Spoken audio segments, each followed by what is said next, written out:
Care Pathways and Outcomes Study is a unique longitudinal study that has been following a population of children in care in Northern Ireland. These 374 children were all under 5 years old on March 31st, 2000, as they were followed up in 2002, 2004, 2007 and 2009.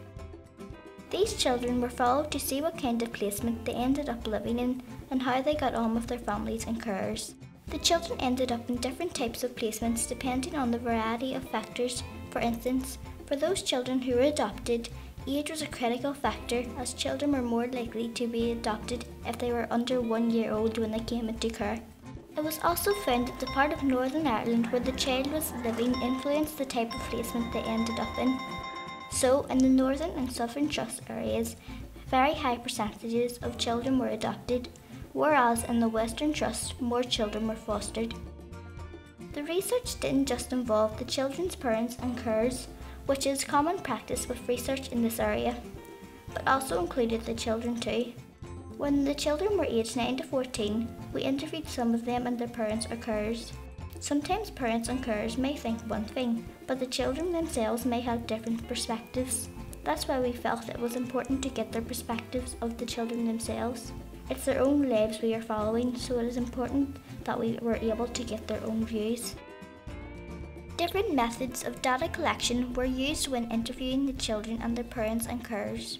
For instance, children don't always feel comfortable talking about sensitive issues in the same room as parents and carers or in front of strangers. Even if their parents and carers are in a different room, they may still feel uncomfortable saying things.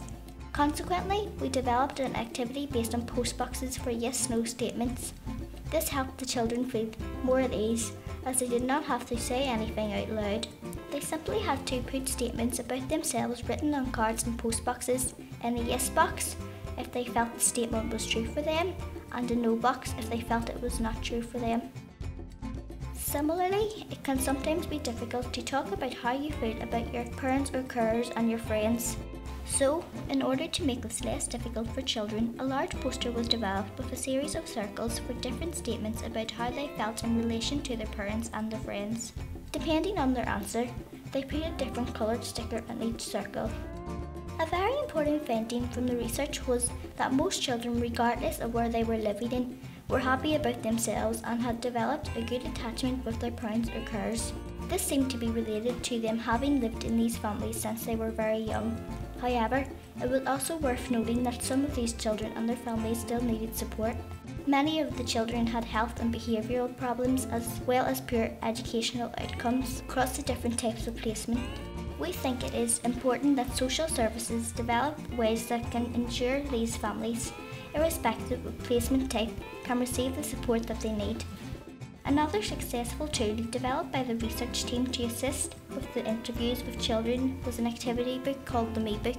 This touched on a range of key issues in the children's lives, such as who they considered to be in their family, who they were closest to, how they were getting on in school. The unique aspect of using this tool was that the children could go through the Me Book at their own pace with one of the researchers, and this gave them more control over the interview. For instance, a few children felt uncomfortable talking about feelings, but because this issue was addressed within the Me Book, they were able to move quickly from the subject by simply skipping the page. The Me Book also acted as a springboard for conversation about their lives. These techniques that the research team developed, such as the Me Book, are considered cutting edge in this field of work and are now being used by other researchers across the UK and Ireland. A number of other projects have emerged from this large longitudinal study. For instance, the study highlighted the difficulties that the birth parents experience when children return to live with them, particularly in terms of lack of support. This issue is being followed up in the at-home care study, which focuses on young people living with their birth parents on a care order.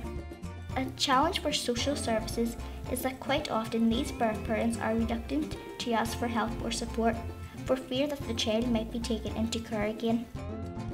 Another finding from the study was that there were concerns regarding the children's health.